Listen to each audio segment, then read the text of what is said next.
Cette vidéo va nous permettre de découvrir les ustensiles et verreries que l'on utilise habituellement dans les séances de travaux pratiques en chimie au lycée. Le premier ustensile que l'on utilise, celui qui est le plus utilisé, est le bécher qui se présente sous cette forme-là. Le bécher est un récipient qui nous sert un petit peu à tout, mais sans faire quoi que ce soit de vraiment très bien. C'est un récipient qui va nous permettre de contenir une certaine quantité de solution. En termes de volume, les inscriptions qui sont écrites sur les béchers sont très approximatives, donc ça doit surtout pas nous servir à mesurer un volume. Par contre, on peut avoir un ordre de grandeur du volume de la solution qui va être contenu. Donc si par exemple j'ai 40 millilitres de solution à aller récupérer, je saurai à peu près où est le 40 millilitres. Mais en aucun cas je pourrais dire que c'est très précis comme mesure. On a comme indication au niveau de notre récipient le matériau dans lequel il est fabriqué. Donc ici c'est du pyrex. Le pyrex est un matériau qui peut être chauffé sans dommage. Donc ce récipient va pouvoir être chauffé dans une étuve par exemple ou sur une plaque chauffante. C'est un récipient qui pourra contenir maximum 100 millilitres. Alors il est très fortement recommandé de ne pas dépasser les traits de graduation lorsque l'on a à récupérer une solution dans un bécher. Il est préférable de prendre un bécher plus grand que plutôt remplir complètement le bécher et se retrouver près du bec verseur. Donc effectivement, le bécher possède un bec verseur, ce qui va faciliter le transvasement d'un récipient vers l'autre récipient. D'un point de vue général, on évitera toujours d'essayer de faire des projections, donc de verser de manière forte et rapide.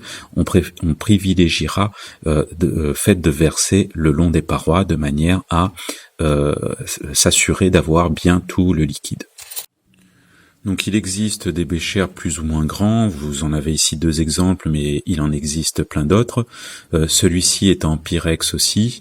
Là, on nous donne l'indication de plus ou moins 5% pour ce qui est des graduations, ce qui reste quand même beaucoup pour une mesure de précision. Donc ça ne sera pas une mesure de précision, mais il y a aussi des béchers qui sont dans d'autres matériaux. Donc ici un matériau plastique qu'il faudra bien sûr éviter de chauffer. Donc ce genre de bécher n'ira pas dans une étuve et n'ira pas non plus sur une plaque chauffante ou une flamme.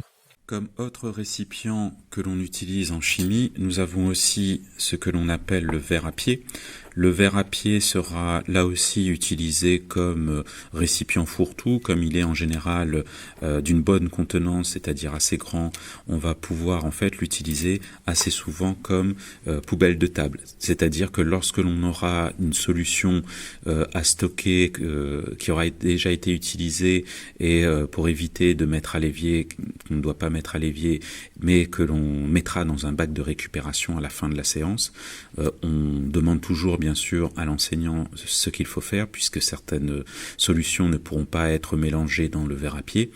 Et une fois qu'on a mis notre solution qui devra être récupérée par la suite à l'intérieur du verre à pied, on le transporte jusqu'au bac de récupération pour pouvoir le vider et le rincer par la suite. Un autre récipient qui est souvent utilisé, c'est l'Erlenmeyer. L'Erlenmeyer, lui aussi, possède des graduations qui sont relativement approximatives, donc on n'utilisera pas ce récipient pour mesurer avec une bonne précision un volume. Là, on a un Erlenmeyer d'une contenance maximale de 100 millilitres et qui est fabriqué en pyrex, donc lui aussi pourra être chauffé éventuellement. L'intérêt de l'Erlenmeyer par rapport au bécher, c'est de posséder un col, donc cette partie-là, qui est beaucoup plus fine que pour le bécher. L'Erlenmeyer ne possède pas de bec verseur, donc il n'est pas utilisé pour transvaser à tout moment donc une solution d'un récipient vers un autre. Par contre, il pourra être utilisé pour éviter les projections vers l'extérieur.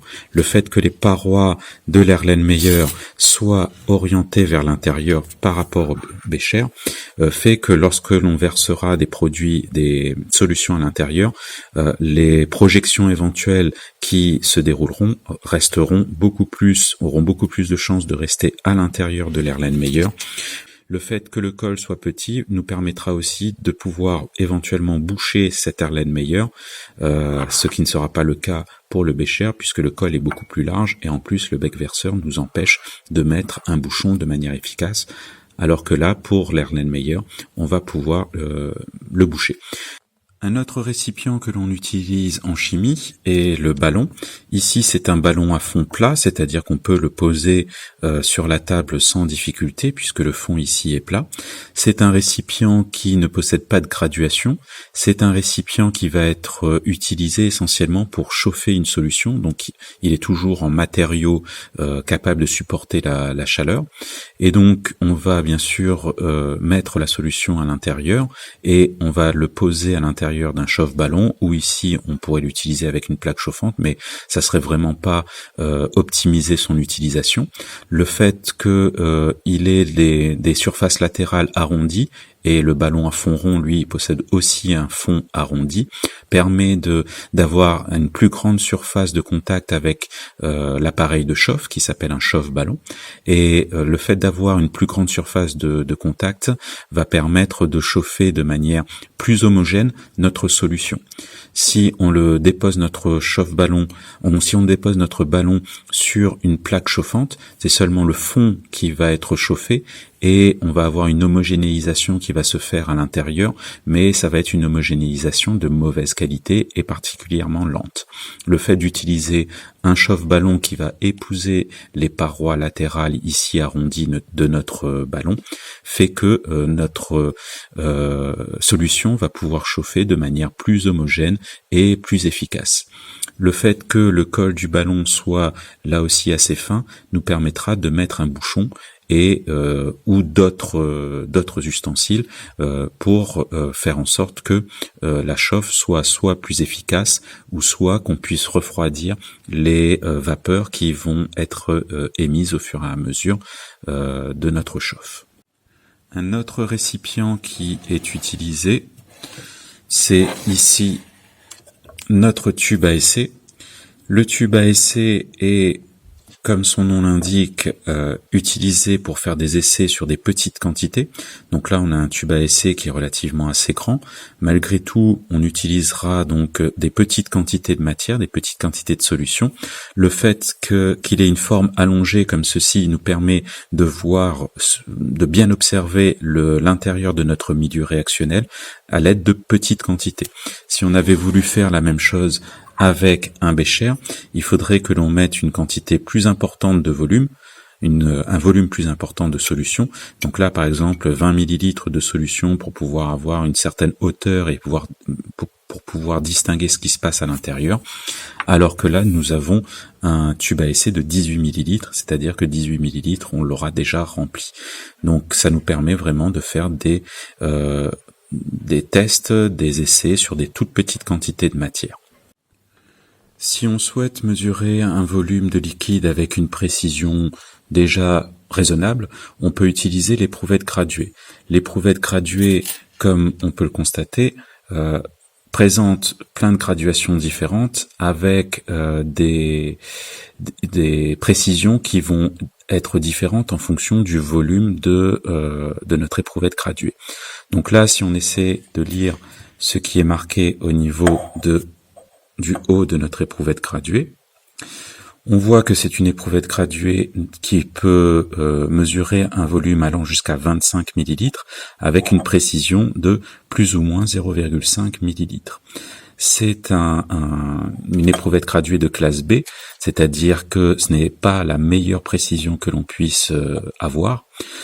Il y a certaines normes ici qui sont validées en termes de qualité de matériaux et de qualité de mesure de volume.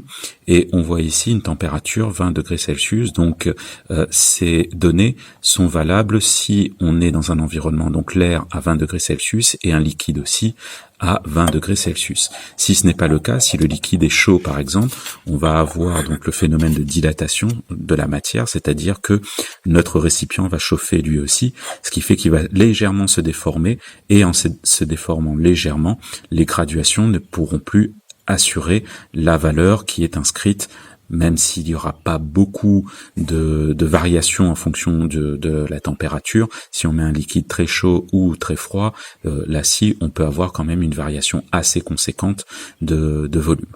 Donc il faudra toujours utiliser ce genre de récipient avec des liquides qui sont à température ambiante. On peut accepter quelques degrés Celsius de différence. On va pas mettre un liquide là-dedans à 80 degrés Celsius par exemple.